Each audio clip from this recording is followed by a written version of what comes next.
ओम जय जय जय नमोस्तु नमोस्तु नमोस्तु। नमो अरिहंताणं नमो सिद्धाणं नमो आयर्याणं नमो वज्रायाणं नमो लोये सव्यसाहूणम्। ओंकारं बिन्दुसंयुक्तं नित्यं ध्यायन्ति योगिनः कामदं मोक्षदं चैव ओंकाराय नमो नमः।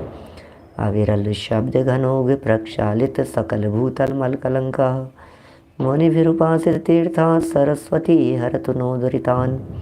अज्ञानतिमिरान्धानां ज्ञानाञ्जनशलाकया चक्षुरुन्मिलितं येन तस्मै श्रीगुरुवे नमः। श्रीपरं गुरुवे नमः। परम्पराचार्य गुरुवे नमः। सकलकलुषविध्वंसकं श्रेयसां परिवर्धकं धर्मसम्बन्धकं भव्यजीवमनः प्रतिबोधकारकं पुण्यप्रकाशकं पापप्रणाशकमिदं शास्त्रं श्रीसंयं प्रकाशनामधेयं। हास्य मूलग्रन्थकर्तारे श्री सर्वज्ञदेवास्तदुत्तरग्रन्थकर्तारे श्री गणधरदेवा प्रतिगणधरदेवा तेषां वचनानुसारमासाद्य आचार्य श्री कुन्दकुन्दामनाय आचार्य सूर्यसागरेण विरचितं श्रोतारे सावधानतया शृण्वन्तु। मंगलं भगवान् वीरो मंगलं गौतमो गणी मंगलं कुन्दकुन्दाद्यो जैनधर्मोऽस्तु मंगलम्। सर्वमंगलमांगल्यं सर्वकल्याणकारिकं प्रधानं सर्वधर्माणां जैनं जयतु शासनं। जैनं जयतु शासनं। जैनं जयतु शासनं।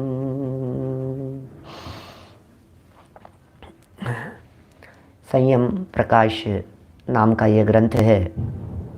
आचार्य महाराज सूर्य सागर जी साहब द्वारा लिखी गई यह सुंदर अनुपम रचनाएं हैं। एक एक प्रकरण में श्रावकों के जीवन निर्माण संबंधी बातें बताई जा रही थी।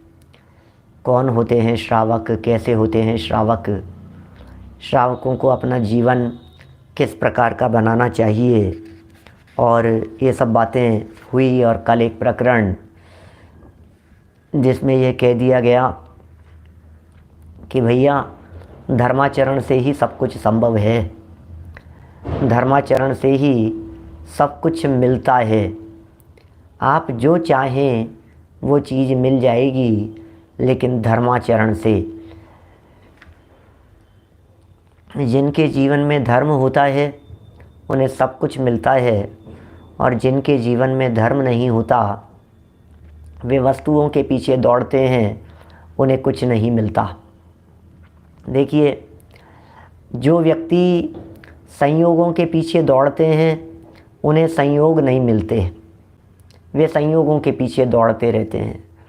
और जो जीव धर्म का आश्रय लेते हैं, धर्म का सहारा लेते हैं, संयोग उनके चरणों में स्वयमेव आते हैं। ये जगत का स्वरूप है इसी तरह का।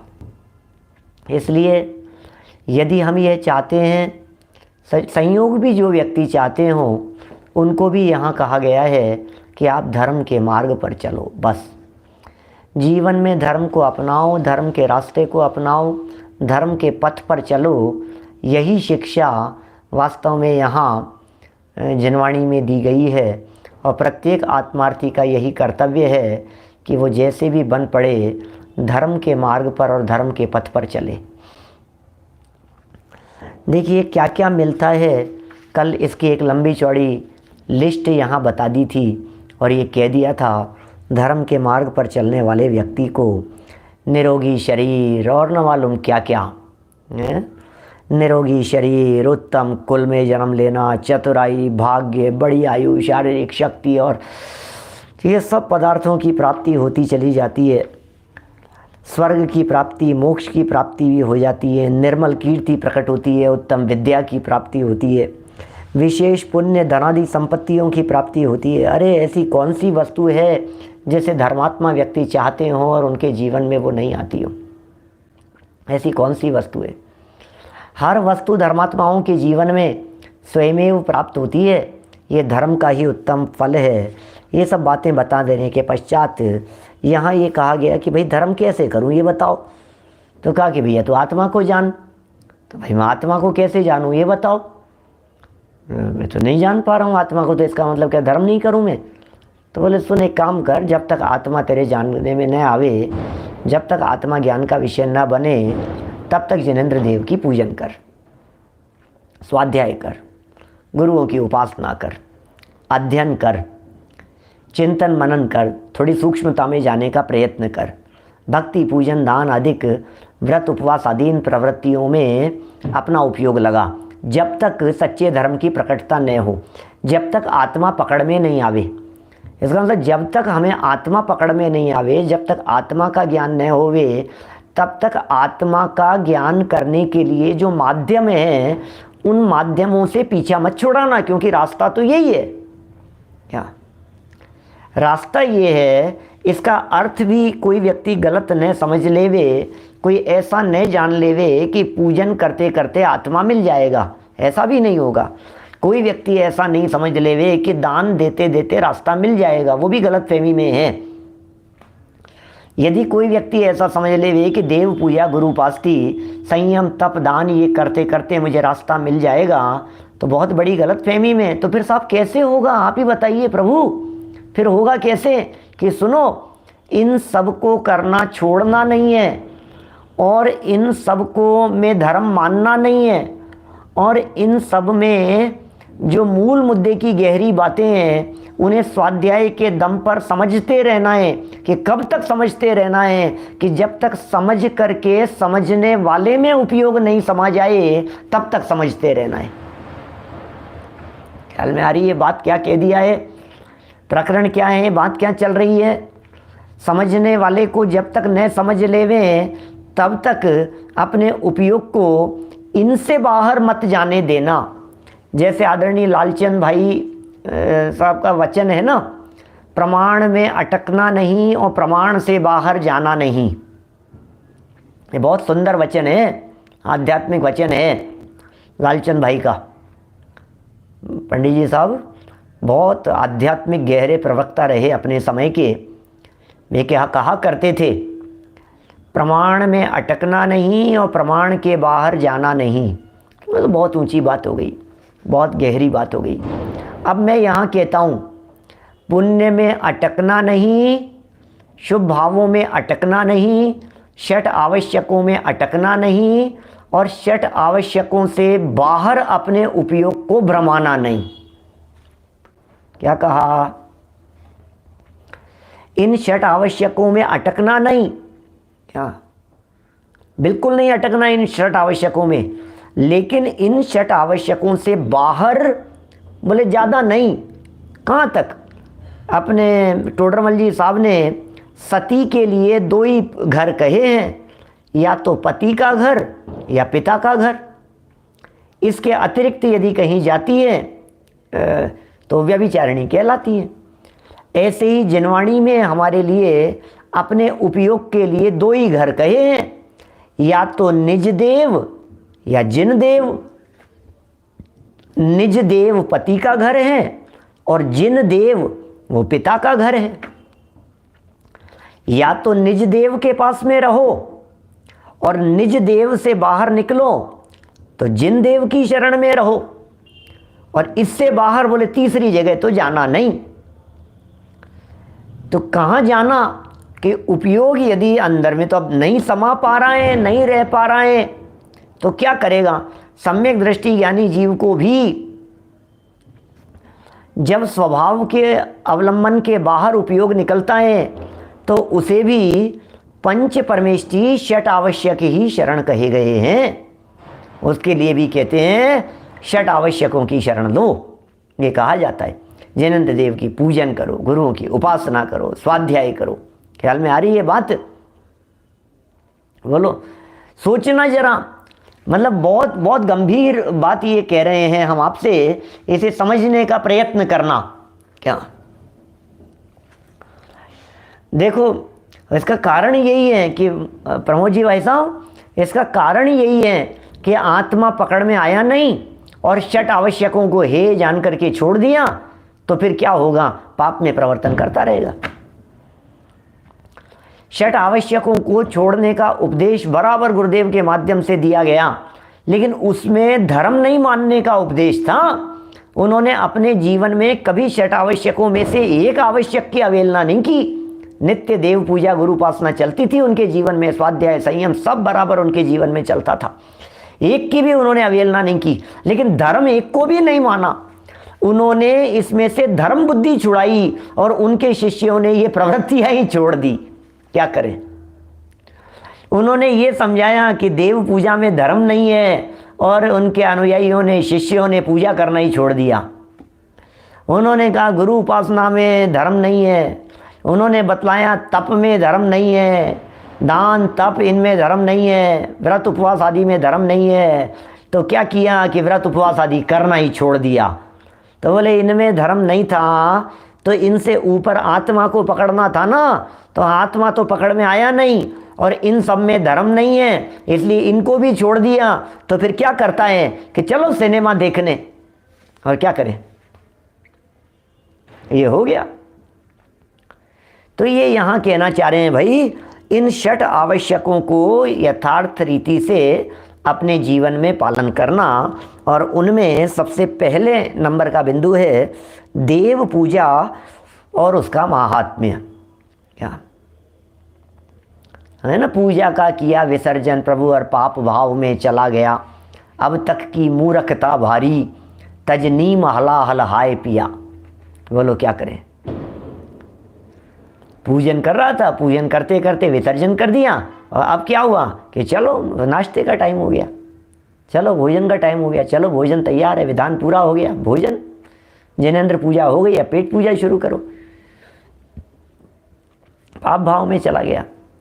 ये दिखा रहे हैं यहाँ पर देव पूजा और उसका महात्म्य दिखा रहे हैं। अरे भाई इसकी भी कीमत है ना, इसको ऐसे उड़ाया नहीं जाता है। इन चीज़ों को छोड़ने योग्य समझा जाता है। ये सब चीज़ें छूटती हैं, छूटेंगी, भूमिकानुसार छूटेंगी, इसलिए ज़्यादा विकल्प करने की ज़रूरत नहीं है।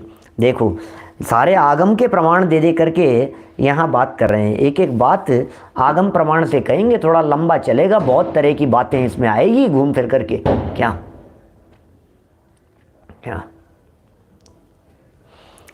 देखिए क्या लिख रहे हैं, दानम पूजा मुखम सावय धम्मो न सावया तेण विना। क्या तात्पर्य? गृहस्थों का मुख्य कर्तव्य श्री जिनेंद्र देव की पूजा करना। क्या? अरे जिनेंद्र भक्त ही जिनेंद्र बनने का अधिकारी होता है। ध्यान देना क्या कह रहा हूं, जिनेंद्र भक्त ही जिनेंद्र बनने का अधिकारी होता है, लेकिन जो भक्त ही बना रहता है वो कभी जिनेंद्र नहीं बनता है। वापस बोलता हूं, जिनेंद्र भक्त ही जिनेंद्र बनने का अधिकारी होता है, लेकिन जो भक्त ही बना रहता है वो जिनेंद्र कभी नहीं बनता है। इसलिए क्या करना, जिनेंद्र के सच्चे भक्त बनना और भक्त मत बने रहना, बस ये जनागम का मार्ग है। क्या? जिनेंद्र के भक्त, सच्चे भक्त बनना, क्या बिल्कुल सच्चे भक्त बनना, लेकिन भक्त नहीं बने रहना। क्या? तुम जैसा बनने के कारण शरण तुम्हारी आया, ये रास्ता है। गृहस्थों का मुख्य कर्तव्य क्या है? श्री जिनेंद्र देव की पूजन करना तथा पात्र दान करना, ये मुख्य कर्तव्य है। दानम पूजा मुखम सावय धम्मो, श्रावक धर्म में दान और पूजा ये दोनों मुख्य हैं, है ना। इनके बिना श्रावक धर्म नहीं कहा जा सकता। जिसके जीवन में दान पूजा नहीं है उसके बिना श्रावकपना नहीं है। जिनेंद्र पूजन से सम्यक दर्शन की प्राप्ति होती है और जिससे ये आत्मा परमात्मा परंपरा से मुक्ति रूपी लक्ष्मी की प्राप्ति कर लेता है और शाश्वत सुख प्राप्त करता है। ओ, जिनेंद्र देव की पूजन से परंपरा से मुक्ति की प्राप्ति होती है। भक्ति मुक्ति दातार, ये परंपरा से, परंपरा कहना चाहते हैं, मार्ग में ये आएगी, इसका नाम है परंपरा। जिनेंद्र देव की पूजन, जिनेंद्र देव की भक्ति ये मार्ग में आएगी, इसका नाम है परंपरा, इसका नाम है परंपरा मुक्ति लक्ष्मी की प्राप्ति होती है भाई साहब। क्या? परंपरा से मुक्ति की प्राप्ति होती है और शाश्वत सुख को प्राप्त करता है। ये जिनेंद्र देव का वचन है, ये आगम के वचन है और कहा भी है। और क्या कहा है जरा देखिए इसके संबंध में। जिण पूजा मुनिदानम करे सो दे शक्ति रूवेण सम्मा इट्ठी सावय धम्मी सो होई मुख मगर दो। जो श्रावक श्री तीर्थंकर भगवान की पूजा करता है और शक्ति के अनुसार मुनिदान करता है वह सम्यक दृष्टि श्रावक है और वह ही मोक्ष मार्ग में लगा हुआ है।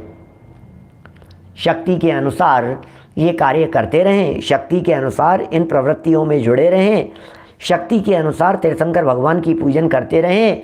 अरे पूजन भी कैसे होती है, अभी तो पूजन का अर्थ भी नहीं समझता है। सब प्रकरण खुलेंगे आगे चल करके, धीरे धीरे और बातें आएंगी इस तरह की कि पूजन का अर्थ होता है गुणेषु अनुरागे है, गुणों में अनुराग करने को पूजन कहते हैं। गुणेषु अनुराग है भक्ति, गुणों में अनुराग होने को भक्ति कहते हैं। पूजन क्या होता है? अरे अर्घ उतारने का नाम पूजन नहीं है, आरती उतारने का नाम पूजन नहीं है, अर्घ समर्पित कर देने का नाम पूजन नहीं है। हे प्रभु मैंने तो अर्घ चढ़ा दिया, आपको हो गई ना पूजन। अरे भाई तू समझता ही नहीं है पूजन क्या होता है। पूजन क्या होता है? पूज्य को जाने बिना भी पूजन होती है क्या? तुम हो पूज्य पुजारी हूं मैं, भेद यही अब नष्ट करूं मैं, तब जाकर के पूजा होती है। प्रभु आपका सच्चा स्वरूप समझे बिना आपकी पूजा कैसे होगी? क्या पूजा क्या होती है? पूजा कैसे करनी चाहिए? पूज्य कौन है? पुजारी कौन होते हैं? पूजा का क्या फल मिलता है? इन सारी बातों को जाने बिना सच्ची पूजा नहीं होती है। आप करते हैं पूजा की? हाँ बिल्कुल करते। जरा पूछिए, जैन मंदिर भरे मिलेंगे आपको सुबह 7-8 बजे 8 बजे के आसपास। सारे हिंदुस्तान के जैन मंदिरों के अंदर आपको सुबह 8 बजे के आसपास भीड़ मिलेगी, मंदिर भरे मिलेंगे। प्रक्षाल करने वाले, पूजन करने वाले, अष्टानिका पर्व के अवसर पर, 10 लक्षण पर्व के अवसर पर तो पैर रखने की जगह नहीं होती, इतनी पूजन की थालियां लगती है, इतने लोग पूजा करते हैं। और कोई जरा उनसे एकाध से भी जाकर के पूछ लेवे कि साहब आप पूजन कर रहे हो, किसकी पूजन कर रहे हो जरा बता दो, तो कहते हैं महावीर भगवान की कर रहे हैं ना, सामने बैठे ना आदिनाथ भगवान इनकी कर रहे हैं, पार्श्वनाथ भगवान की कर रहे हैं। कि कौन थे पार्श्वनाथ भगवान, क्या उपदेश थे उनके, क्या सिखाया महावीर भगवान ने, क्या कहा आदिनाथ भगवान ने, क्या शिक्षाएं दी आदिनाथ भगवान ने? अरे हमें पता है कि क्या, कि असी मसी कृषि विद्या शिल्प वाणिज्य ये सब महावीर भगवान ने, आदिनाथ भगवान ने शिक्षाएं दी है। अरे गलत फहमी में हो, ये सब राजा ऋषभदेव की शिक्षाएं हैं, ये भगवान ऋषभदेव की शिक्षाएं नहीं है। क्या ये राजा ऋषभदेव की शिक्षाएं हैं? हसी मसी कृषि बता दिया तुमने तो, विद्या शिल्प वाणिज्य बता दिया तुमने तो, ये भगवान की शिक्षाएं हैं क्या? कौन है असली भगवान? अरे उनकी शिक्षा तो वीतरागता की शिक्षा है, उनकी शिक्षा तो अकर्तावाद की शिक्षा है, उन्हें जाने बिना उनकी पूजन होती नहीं है।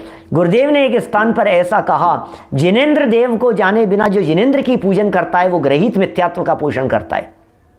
गुरुदेव का वाक्य है भाई साहब, ऐसा लिखा उन्होंने एक प्रकरण में, संभवतः मोक्ष मार्ग प्रकाशक प्रवचन भाग 1 में ही, जहाँ अनंत आदि के स्वरूप की चर्चा की है, वहाँ उन्होंने लिखा इस तरह का, अरे अनंत आदि को जाने बिना कोई अनंत आदि की पूजन करता है, जिनेंद्र को जाने बिना जिनेंद्र की पूजन करता है, वो सच में पूजन करता ही नहीं है, वो तो ग्रहित मिथ्यात्व का पोषण करता है, वो जानता ही नहीं है पूजन क्या होती है, वो जानता ही नहीं है।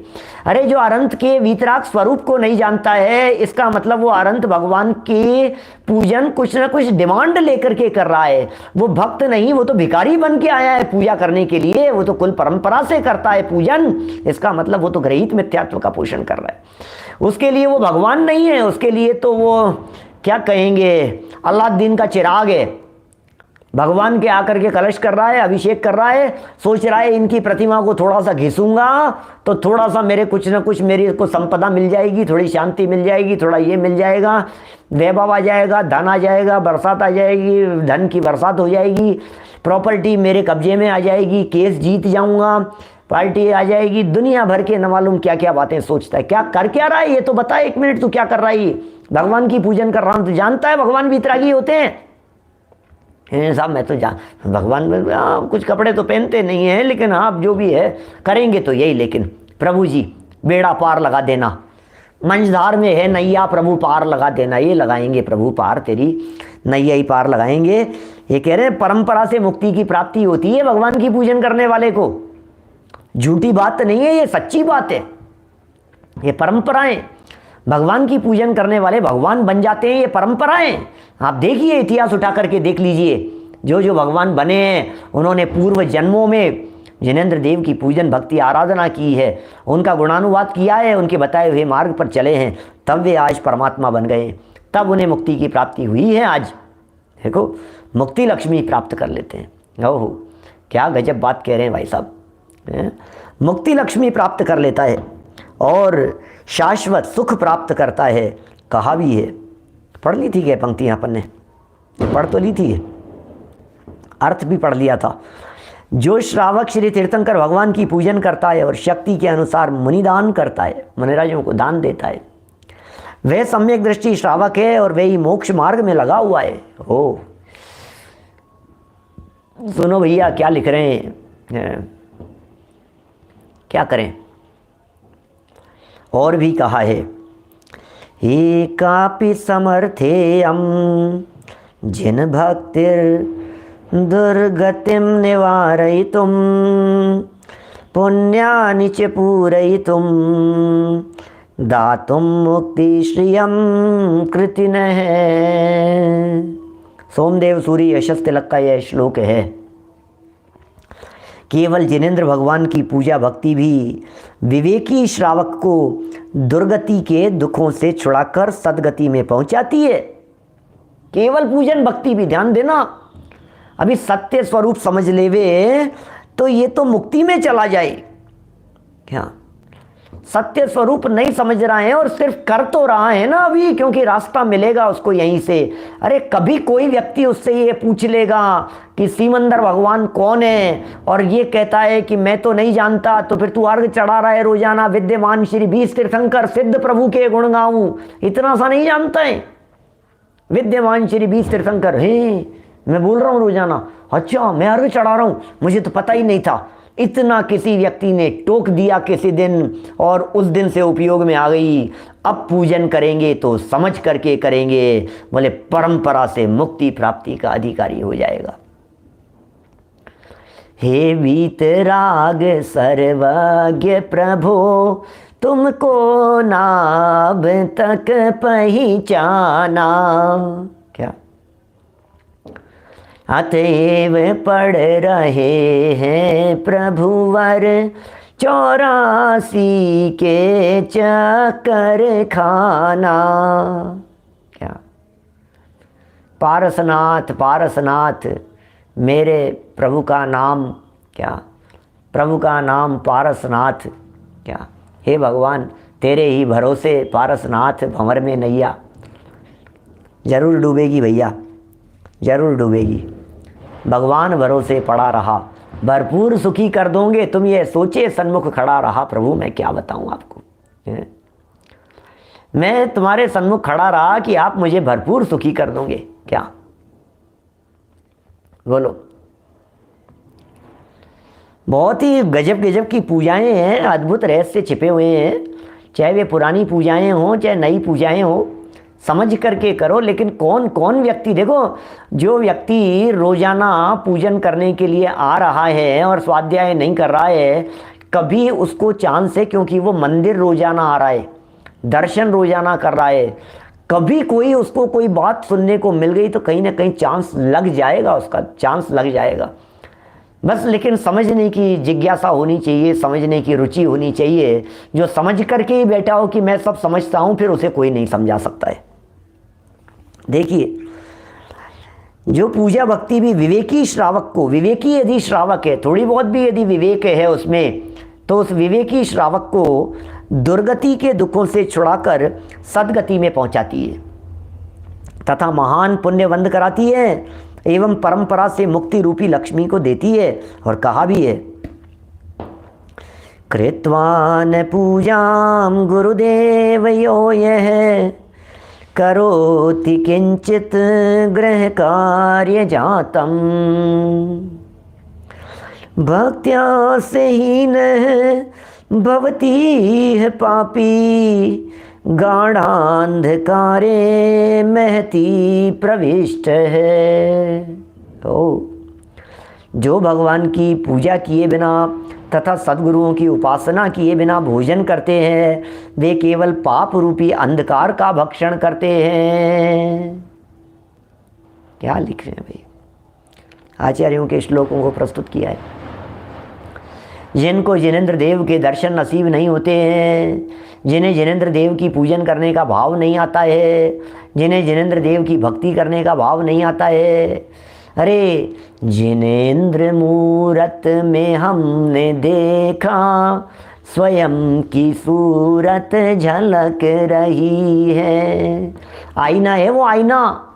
क्या दूसरे की निंदा और आलोचना करके हमें ऐसे लगता है कि आईना दिखा दिया। अरे जिनेंद्र देव के दर्शन करने पर सच्चा आईना देखना होता है। जिनेंद्र देव को देखो और अपने चैतन्य स्वरूप को देखो, ये आईना है, अंदर में देखो जरा। क्या जिनेंद्र देव की पूजन दर्शन करते समय जो व्यक्ति पूजन नहीं करता, जो व्यक्ति दर्शन नहीं करता, जो व्यक्ति गुरुओं की उपासना नहीं करता, जो व्यक्ति उनके चरणों की सेवा नहीं करता और भोजन करता है, केवल पाप अंधकार का भक्षण करता है। वो भोजन नहीं कर रहा है, वो पाप का भक्षण कर रहा है, वो अंधकार का भक्षण कर रहा है। अरे उसके लिए खाया गया एक एक अन्न का दाना अंधकार की तरह है, अंधकार का काम करेगा। जगत में कहा है, पहले देव पूजा पीछे काम दूजा। पहले देव पूजा, पहले जिनेंद्र देव की पूजन करो, बाद में दूजा काम करो। पहले देव दर्शन करो, बाद में दूसरा काम करो। सारे काम धरे रहेंगे कोई बात नहीं, पहले जिनेंद्र देव की भक्ति पूजन और आराधना करेंगे।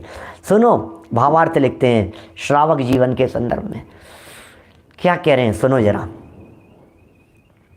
श्रावक जीवन आरोग्य, इंद्रियों के भोग, उपभोग की सामग्री भी की तृष्णा के कारण हंसी मसी, कृषि, वाणिज्य आदि जीविका के साधनों में प्रयत्न करता रहता है तथा भोज्य सामग्री तैयार करने में एवं गृह को शुद्ध करने में उसे चक्की, चूल्हा, उखल, मार्जनी आदि का आरंभ करना पड़ता है। इस आरंभ जनित पाप की शुद्धि जिन पूजन और पात्र दान से हो जाती है। इसलिए जो श्रावक जिन पूजन, पात्र दान एवं गुरु भक्ति करता है, वह श्रावक अपने आरंभ दोषों से उत्पन्न हुए पापों से शुद्धि करके पुण्य बंध को प्राप्त करता है। क्या बात कह रहे हैं, आ गई क्या बात ख्याल में? सरल सरल शब्द हैं, सरल शब्दों में बात कही गई है। क्या क्या करता है व्यक्ति? दिन रात तो पाप करता है, पाप पाप तो करता रहता है। सारा समय पाप में बिताता है, सारा समय विषय कषाय में बिताता है। खाना पीना नहाना धोना यही तो सब कुछ चलता रहता है, जिसके श्रृंगारों में ये महंगा जीवन घुला रहता है। पाप में सारी कमाई, पाप की कमाई पाप में गमाई, यही तो चल रहा है। कमाई भी पाप की और गमाई भी पाप में। पाप की कमाई को पाप में गमाए, क्या हो गया है तुझे? तुझे क्या हो गया है? सारा जीवन आरोग्य के लिए, अरे निरोगी निरोगी निरोगी, ये हो गया शरीर में, ये हो गया, अरे डॉक्टर को दिखाओ, डॉक्टरों के चक्कर लग रहे हैं, हॉस्पिटलों के चक्कर लग रहे हैं, टेस्ट हो रहे हैं, भक्ष अभक्ष दवाइयों का सेवन हो रहा है, धमाधम खूब दवाइयाँ लिए जा रहा है, डॉक्टर को दिखा रहा है, टेस्ट हो रहे हैं, जांच हो रही है, ये हो रही है, ये एक्सरे, ये जांच, रिपोर्ट, कहाँ लगे जा रहा है भैया तेरा सारा सब। ये कह रहे हैं शरीर के पीछे भाग रहा है, निरोगता के पीछे भाग रहा है, इंद्रिय भोग उपभोग सामग्री की तृष्णा लिए हुए तृष्णाओं के पीछे।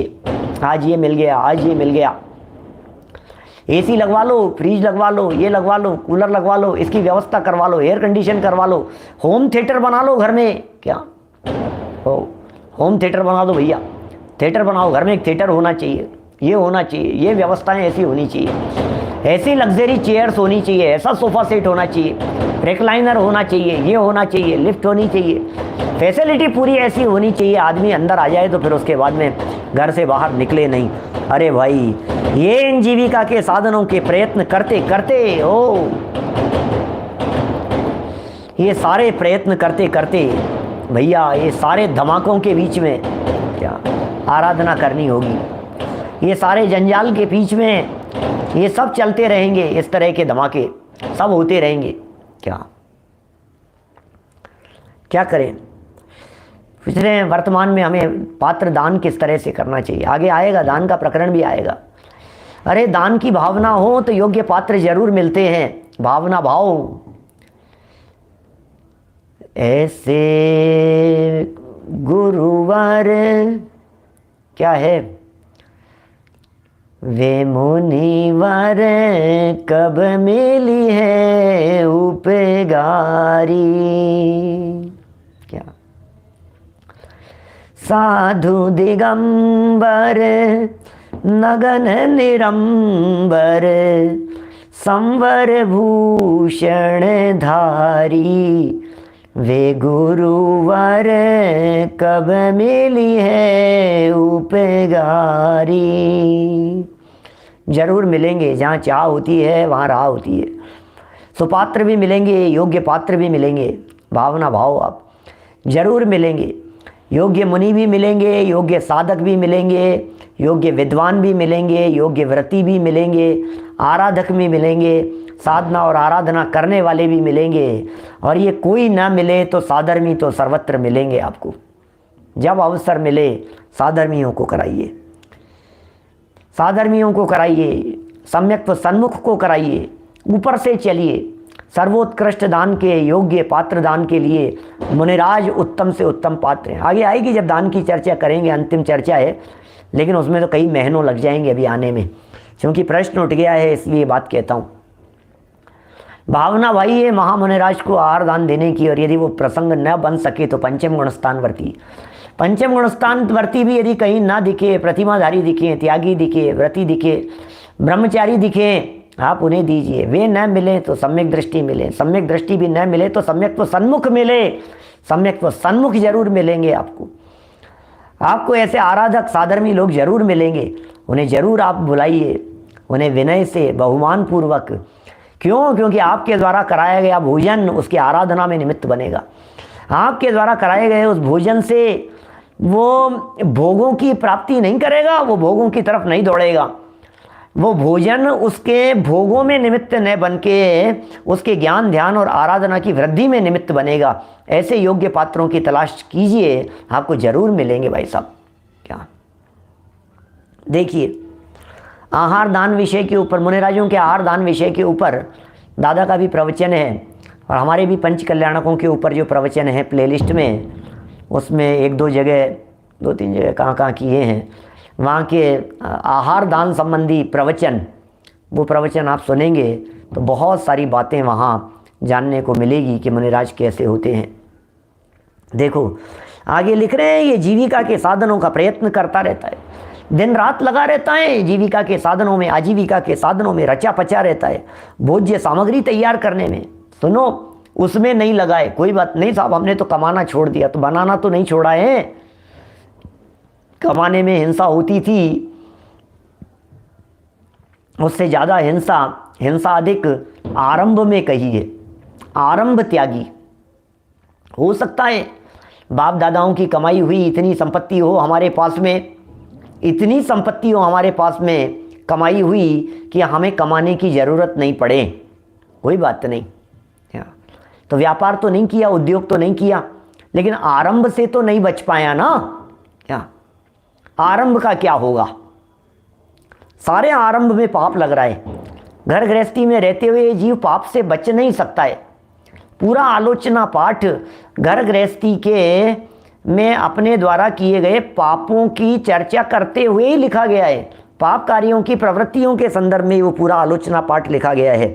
और ये कह रहे हैं इनको गृह शुद्धि करने में, चक्की चूल्हा करने में, ऊँखली मार्जन और न मालूम क्या क्या, झाड़ू बुआरी, कपड़े धोना और सब कुछ, इन सब में पाप होते हैं, आरंभ जनित पाप। और इनकी शुद्धि कैसे होगी बताओ?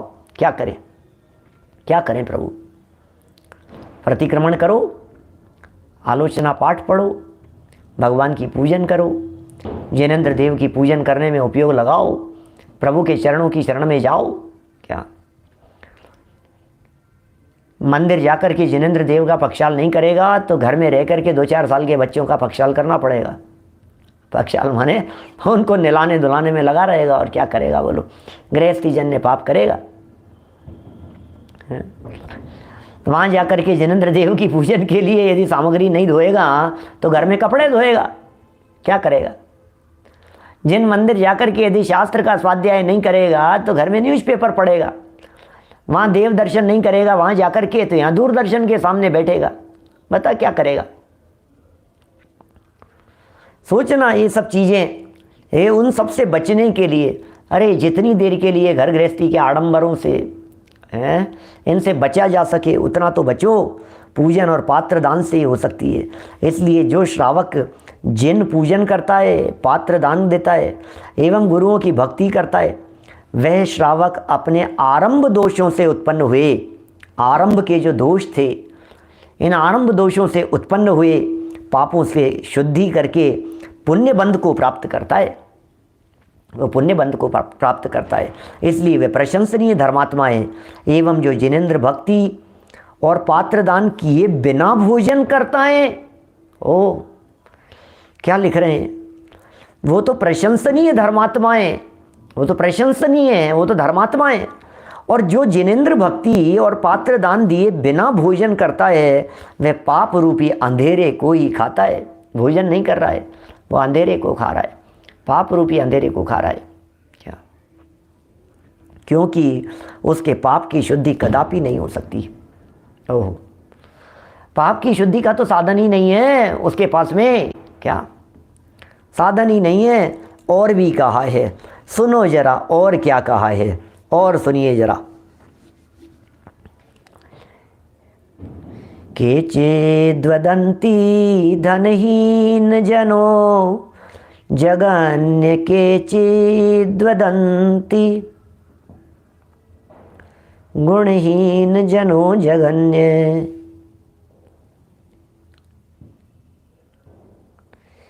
केचिद्वदन्ति धनहीन जनो जगन्य, केचिद्वदन्ति गुणहीन जनो जगन्य। भ्रूमो वयं निखिल शास्त्र विशेष विज्ञा, परमात्मनः स्मरणहीन जनो जगन्य। अर्थ, कुछ लोग कहते हैं, यहाँ कुछ लोगों को यह सिद्धांत है कि जिनके पास धन नहीं है, अर्थात जो दरिद्र हैं, वे जगन्य कोटि का मनुष्य है। कुछ लोग कहते हैं, अरे यार ये क्या गरीब है, अरे यार ये क्या भिखारी है, इनके पास तो कुछ नहीं है। क्या क्या कहते हैं? कुछ लोगों का ये सिद्धांत है, कुछ लोगों की ये मान्यता है, कुछ लोगों की ऐसी धारणाएं हैं, कुछ लोगों के इस प्रकार के विचार चलते हैं। और सच में देखना, अपने हृदय में टटोल करके देखना, क्या गरीबों को देख करके आपके हृदय में खोटे भाव तो नहीं आते हैं? उन्हें दुत्कारने के भाव तो नहीं आते हैं? उन्हें हीन देखने के भाव तो नहीं आते हैं? या आपको उसमें भी परमात्मा दिखाई देता है? विचार करना। क्या आपकी महानता इससे नहीं है कि आपके अंडर में कितने नौकर चाकर काम करते हैं। आपकी महानता इस बात से है कि आपके अंडर में काम करने वाले नौकर चाकर अपने आप को नौकर अनुभव नहीं करते हैं। क्या ये आपकी महानता है? आप उन्हें कभी ये फील नहीं कराएं कि आप हमारे नौकर हैं। आप उन्हें कभी फील नहीं कराएं कि आप हमारे कर्मचारी हैं। नहीं भाई साहब, यदि आप उन्हें अपने कर्मचारी फील करा रहे हैं, आप यदि उन्हें अपने नौकर फील करा रहे हैं, इसका मतलब आप महान नहीं है।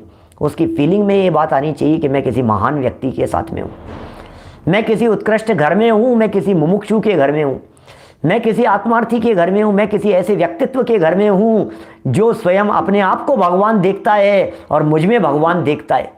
जो जीव मात्र और प्राणी मात्र में भगवान देखता है, मैं उसके घर में हूँ, मैं सही जगह पर हूँ। सोचना एक बार गंभीरता से, हमें काम करने वाले सर्वेंट कैसे दिखते हैं। अरे उन्हें देख देख करके उन्हें दरिद्री मत समझना, उन्हें कमज़ोर मत समझना, उन्हें भिखारी मत समझना, उन्हें दीनहीन मत समझना, उन्हें छोटा मत समझना, बल्कि ये समझना कि अरे पूर्व में इस बेचारे ने कैसे काम किए हैं जो आज इसको ये काम करना पड़ रहा है। क्या इसने अपने अंतरंग में पोंछा नहीं लगाया, राग द्वेष विकार कषाय विभाव भावों के ऊपर पोंछा नहीं लगाया, इसलिए आज इसे घर घर में जाकर के पोंछा लगाना पड़ रहा है। क्या इसने अंदर में विभाव भावों से अपने अंतरंग की सफाई नहीं की, झाड़ू नहीं लगाई, तो आज इसे घर घर में जाकर के झाड़ू लगानी पड़ रही है। इसने अपने अंतरंग मन रूपी बर्तन को साफ नहीं किया, इसलिए इसे घर घर में जाकर के बर्तन साफ करने पड़ रहे हैं। ओ, यदि आज मैंने भी ये काम नहीं किया, यदि मैंने अंदर की सफाई नहीं की, मैंने यदि अपने अंदर झाड़ू नहीं लगाई, अंदर यदि अपने मन को यदि मैंने मांझा नहीं, तो मुझे घर घर जाकर के मेरी भी यही हालत होने वाली है। घर घर जाकर के बर्तन मांजने पड़ेंगे, घर घर जाकर के कपड़े धोने पड़ेंगे, घर घर जाकर के झाड़ू पोंछा करना पड़ेगा, समझ लेना। इसलिए उससे शिक्षा लो, बेचारे को समझो, कोई बात नहीं। ओहो, उसे समझाओ कि अरे पूर्व में कोई पाप किए होंगे इसलिए ये काम करने पड़ रहे हैं। अरे मजबूरी काम करा देती है भैया, किसी को मज़ा नहीं आता है किसी के यहाँ जाकर के काम करने में। हर व्यक्ति बॉस बनना चाहता है, हर व्यक्ति बॉस बनना चाहता है, हर व्यक्ति बॉस बनना चाहता है, लेकिन क्या करें, मजबूरियां उसे कर्मचारी बना देती है। सोचना, ये कह रहे हैं यहाँ पर आपको दरिद्रों को देख करके कैसा लगता है, ये डिपेंड करता है आपकी सोच किस तरह की। आप यदि महान व्यक्ति हैं तो आपकी सोच महान व्यक्तियों जैसी होगी, आपकी छोटी सोच नहीं हो सकती है। सोच बड़ी रखो, बड़ी सोच का बड़ा जादू। थिंक एंड ग्रो रिच एक पुस्तक है, थिंक एंड ग्रो रिच, बड़ी सोच का बड़ा जादू। मोटिवेशनल स्पीकर्स काफ़ी रिकमेंड करते रहते हैं, जगह जगह रेलवे स्टेशन पर मिल जाएगी आपको ठेलों पर चलती हुई। देखो, बड़ी सोच बड़ी रखो, है ना। पॉजिटिव सोचो, अच्छा सोचो, सबके लिए अच्छा सोचो। कुछ लोगों को यह सिद्धांत है, कुछ लोगों की बात कह रहे हैं, क्या सिद्धांत है कुछ लोगों को, कि जिनके पास धन नहीं है, अर्थात जो दरिद्री हैं, वे जघन्य कोटि का मनुष्य है। कुछ लोगों का सिद्धांत है कि जिसने मानवीय जीवन सदृश उच्च पद प्राप्त करके सद्विद्या, सदाचार आदि मानवोचित गुण प्राप्त नहीं किए, वे जघन्य कोटि का मनुष्य है। सभी शास्त्रों के विद्वान हम कहते हैं कि जिसका हृदय भगवान की भक्ति से शून्य है, वह जघन्य कोटि का मनुष्य है। ओ, कौन जघन्य कोटि का मनुष्य है, एक बात बताओ, कौन जघन्य कोटि का मनुष्य है? जिसके पास में धन नहीं है, जिसके पास में विद्या नहीं है, जो पढ़ा लिखा नहीं है। बोलो, सोचना जरा, जिसके पास धन नहीं है, जो पढ़ा लिखा नहीं है, अनपढ़ आदमियों का तिरस्कार कर रहे हो आप, ज़्यादा पढ़े लिखे हो गए हो। नहीं भाई, वो पढ़ लिख नहीं पाया, कोई बात नहीं, वो अनपढ़ रह गया, कोई बात नहीं, उसने ज्ञान का बहुमान नहीं किया था, इसलिए ऐसा ज्ञानावर्णी कर्म का तीव्र उदय आया कि वो ज्ञान नहीं कर सका। और आज भी यदि मैं अपने ज्ञायक स्वभाव का, ज्ञान स्वभाव का यदि मैं अवलंबन नहीं लूँगा, तो भविष्य में मेरी भी ऐसी दरिद्र दशा होने वाली है, जहाँ ज्ञान नहीं होगा, जहाँ शिक्षा नहीं होगी, जहाँ विद्या नहीं होगी। समझ लेना, ज्ञान का गौरव आना चाहिए, ज्ञान स्वभाव का, ज्ञायक स्वभाव का गौरव आना चाहिए। जिसने अपने ज्ञान का गौरव नहीं किया, उसे दुनिया में क्या कहेंगे, बोलो। धन नहीं है तो नहीं है, अरे बहुत महापुरुष मिलेंगे, पुराने इतिहास उठा करके देखो तो बहुत महापुरुष मिलेंगे, ऐसे भागचंद जी जैसे बहुत सारे लोग। धन नहीं है, कोई बात नहीं, कई ऐसे भी मिलेंगे जिनके पास में ज्ञान नहीं है। क्या हो गया, ज्ञान नहीं है तो नहीं है। अरे आज ज्ञान नहीं है तो क्या हुआ, 10 मिनट बाद में केवल ज्ञान लेने का अधिकारी हो सकता है। शिवभूति मुनिराज जैसे, क्या भाव विशुद्धो ये महानुभाव है, तुस्मासम गोसंतो भाव विशुद्धो ये महानुभावो ये नामेण शिव हुई केवल नाणी फुड़म जाओ। ओ, केवल नाणी फुड़म जाओ, क्या क्या लिखते हैं कुंद कुंदाचार्य देव, क्या गाथा दी है। तुस्मासम गोसंतो, तुस और मांस का घोलन कर रहा है, वेद विज्ञान कर रहा है। तुस अलग है, मांस अलग है, दाल अलग है, छिलका अलग है, शरीर अलग है, आत्मा अलग है, चिंतन कर रहा है। तुस्मासम गोसंतो, क्या इतना भी विवेक नहीं रहा, इतना भी ज्ञान नहीं रहा, इतना भी उनके पास में समझ नहीं रही, वे समझ ही नहीं पाए क्या है ये चीज़ें। कोई बात नहीं, भाव विशुद्धो, ओ महानुभाव कह करके पुकार रहे हैं कुंद कुंदाचार्य देव, उसे कह रहे हैं ये महानुभाव है भैया, क्या ये महानुभाव है, भाव विशुद्धो ये महानुभाव हो ये। और फिर नाम क्या था उनका, नामेण ये शिवभूई, नामेण ये शिवभूई, शिवभूति उनका नाम था। क्या हुआ भाई साहब, उनका कुछ याद नहीं होता था। अरे यार कुछ याद नहीं होता है इसको, तो क्या सोचते होंगे बोलो उनके साथ में रहने वाले मुनिराज, क्या पता उनमें से आज कौन कौन सी गतियों में कहाँ कहाँ भटक रहे हैं साथी मुनिराज। कोई केवल ज्ञान भी हो गए होंगे, कोई परमात्मा भी बन गए होंगे, लेकिन जिन्होंने उनके ज्ञान का तिरस्कार किया होगा, आज उनके ज्ञान की क्या दुर्दशा होगी। एक इंद्री में जाकर के अक्षर के अनंत में भाग ज्ञान को भोग रहे होंगे। ऐसे भी संभव है क्या? अच्छा नहीं लगता है किसी के बारे में कुछ कहना, लेकिन संग में बहुत सारे थे, पता नहीं, दूर भव्य भी हो सकते हैं ना, कई निगोद में भी चले गए होंगे, एक इंद्रिय आदि पर्यायों में भी भटक रहे होंगे, जो लोग उनकी हंसी उड़ा रहे होंगे, और फिर देखो अरे 10 मिनट में ये क्या हो गया, अरे तो केवल ज्ञान, केवल नानी फड़म जाओ, केवल ज्ञान की प्राप्ति हो गई। क्या किसी के ज्ञान का अभिमान किया जाए और क्या किसी के ज्ञान का तिरस्कार किया जाए? किसी के ज्ञान का तिरस्कार करने योग्य नहीं है। हमने किसी के ज्ञान का तिरस्कार किया होगा, इसलिए आज ज्ञान शून्य हो रहा है, इसलिए आज स्मरण शक्ति चली गई है, इसलिए आज याददाश्त शक्ति चली गई है, इसलिए आज याद नहीं हो रहा है। कभी किया होगा, ऐसा हो गया होगा कभी, ऐसा पता नहीं, लेकिन अब नहीं करेंगे। ओहो, हर व्यक्ति ज्ञानी है, हर व्यक्ति ज्ञान स्वभावी है, ज्ञान का घनपिंड है ये त्रिकाली आत्म तत्व। ज्ञानी शब्द का प्रयोग कर रहे हैं वितरागी संत हमारे लिए। तुम ज्ञानी हो भाई, सोचना, एक एक बात कितनी गजब गजब की कहते हैं। आपको कौन व्यक्ति जगन्य कोटि का मनुष्य दिखाई दे रहा है? ये लिख रहे हैं वो व्यक्ति जगन्य कोटि का मनुष्य है जो व्यक्ति, जिस व्यक्ति के हृदय में भगवान की भक्ति नहीं है, जो भक्ति से शून्य है, वो व्यक्ति जगन्य कोटि का है। परिणामों से दरिद्र है वो व्यक्ति। अरे भक्ति के लिए पैसा नहीं चाहिए, भक्ति के लिए संपदा नहीं चाहिए, भक्ति के लिए ज्ञान नहीं चाहिए, भक्ति के लिए दान नहीं चाहिए। हृदय में जिसके भक्ति विराजमान होती है, समझ लीजिए वो व्यक्ति उच्च कोटि का व्यक्ति है, वो उच्च कोटि वाला है। बाकी जिसके हृदय में ये नहीं है वो सब जगन्य कोटि के मनुष्य हैं। अब कौन कौन जगन्य कोटि वाला है हम क्या कहें? जिसके हृदय में प्रभु भक्ति नहीं है उसे जगन्य कोटि का कह करके पुकारा जा रहा है।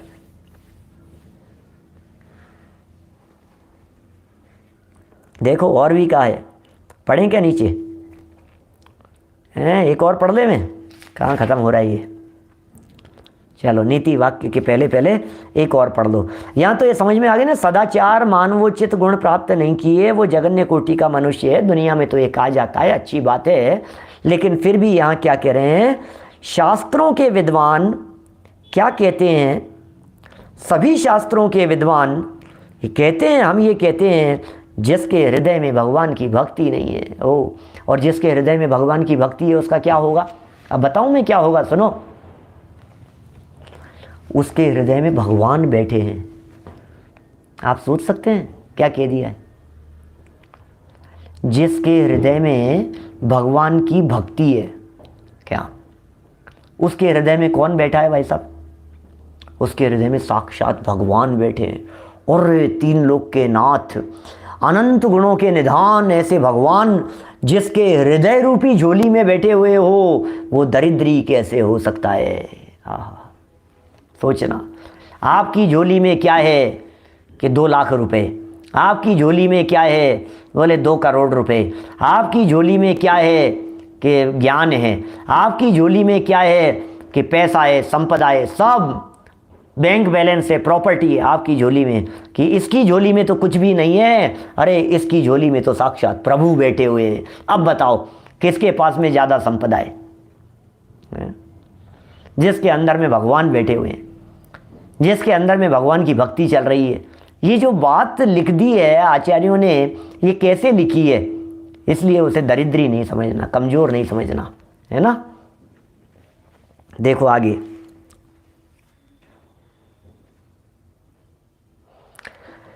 पापम लुम्पति दुर्गतिम दलयति व्यापादयत्यापदम पुण्यम संचिनुते श्रियं वितनो पुष्णाति निरोगताम् सौभाग्यं विदधाति पल्लवपति प्रीतिं प्रसूते यशः स्वर्गं यच्छति निर्वृत्तिं च रचयत् यर्चार्हतां निर्मिता। सुक्ति मुक्तावली का 9 नंबर का ये श्लोक है। श्री तीर्थंकर भगवान की पूजन करने से पाप नष्ट होते हैं, दुर्गति के दुख दूर होते हैं, आपत्तियां नष्ट हो जाती है, पुण्य का संचय होता है। ये सब होते हैं भाई साहब, इसमें क्या है? ये सब तो होते ही है ना। पुण्य का संचय भी होगा, पुण्य का संचय होगा तो आपत्तियां नष्ट भी होगी। दुर्गति के दुख भी दूर होंगे, तीर्थंकर भगवान की पूजन करने से पाप नष्ट भी होंगे, धनादि लक्ष्मी की भी प्राप्ति होती है, शरीर निरोगी रहता है, हो उत्तम भाग्य उदय होता है। वाओ, उत्तम भाग्य उदय होता है। समस्त लोग भगवान के भक्त से प्रेम करने लगते हैं, उसकी कीर्ति होती है और स्वर्ग तथा परंपरा से मोक्ष सुख की प्राप्ति भी भगवान की पूजन से होती है। ओ वाह, क्या क्या बातें जो इन्होंने लिखी है, ये बातें कितनी लगता है हृदय से कि ये कुछ गंभीर बातें हैं, ये कुछ महत्वपूर्ण बातें लिखी है। जिनेंद्र देव की पूजन, अरे व्यवहार धर्म अधिकार चल रहा है, ये चरणानुयोग की चर्चा चल रही है भाई साहब। क्या हे जिनेंद्र देव, ये आपकी भक्ति का प्रकरण चल रहा है। अरे प्रभु की भक्ति करने वाले प्रभु जैसे बन जाते हैं, भगवान की भक्ति करने वाले भगवान बन जाते हैं। भगवान का सच्चा भक्त भगवान बनता है, सच्चा भक्त भगवान बनता है। प्रभु आपने एक ज्ञायक बताया, तिहु लोक में नाथ अनुपम जताया। प्रभु आपने एक ज्ञायक बताया, तिहु लोक में नाथ अनुपम जताया।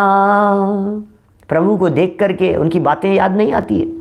बोलो, आपके दादाजी का स्वर्गवास हो गया हो 10 साल पहले, क्या 10 साल पहले दादाजी का स्वर्गवास हो गया था। आज अचानक घर में सफाई करते करते दादाजी की फ़ोटो याद आ गई, हाथ में आ गई। तो दादाजी की फ़ोटो हाथ में आते ही दादाजी की बातें याद आने लग जाती है ना। क्या आज अचानक दादी की फ़ोटो सामने आ गई, बहुत सालों पहले स्वर्गवास हो गया था, तो देखते ही उनकी बातें याद आने लग जाती है ना। तो जैसे ही हम जिन मंदिर पहुँचे और हमें जिनेंद्र देव दिखाई दिए, तो क्या हुआ, उनकी बातें याद आने लग गई। प्रभु आपने एक ज्ञायक बताया, तिहु लोक में नाथ अनुपम जताया। उनकी डांट भी याद आ जाती है, उनका मुस्कुराना याद आ जाता है, उनकी बातें याद आ जाती है। दादाजी की, दादी जी की, जिनकी उम्र ज़्यादा हो गई हो, अपने अपने पिताजी की, नाना जी की बातें याद आ जाती है ना ऐसे अपने को। अरे वो ऐसा कहते थे, वो ऐसा कहते थे। ऐसे ही हे जिनेंद्र देव, क्या आपको देख करके आपने जो ज्ञायक स्वरूप बतलाया है वो याद आ जाता है। और प्रभु आपको देख करके जब आपके द्वारा बतलाई गई बातें याद आ जाती है, तो फिर तो क्या होता है, तुमने तो एक रास्ता दिखा दिया है तुम जैसा बनने का। तुम जैसा बनने के कारण शरण तुम्हारी आया प्रभु। हे प्रभु, आप जैसा बनने के लिए आपके चरणों की शरण में आया हूँ, आप जैसा बनने के लिए। ये सब बातें, यहाँ देव पूजन की चर्चा चल रही है, लेकिन जिनेंद्र देव की पूजन करने की महिमा भी बतलाएंगे, ईश्वर की भक्ति का महात्म्य भी बतलाएंगे, अनेक प्रकार के प्रमाण यहाँ प्रस्तुत करेंगे और सब बड़ी गजब गजब की बातें हैं यहाँ कहेंगे। कल ये कह रहे हैं उनके पास में रहने से ये जीव पिसने से बच जाता है, मार्मिक बात है। कल प्रकरण को आगे बढ़ाएंगे।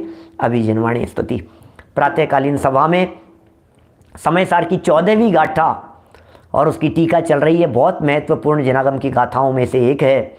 उदाहरण के माध्यम से सिद्धांत को समझाएंगे। कमलिनी पत्र का उदाहरण देकर के चर्चा की है। प्रातःकाल ठीक 9:20 पर रात्रि की सभा में 8 बजे और दिन में मिलेंगे 2:30 बजे। जिनवाणी स्तुति। निज निधि निज में बताई, यह अनंत उपकार है।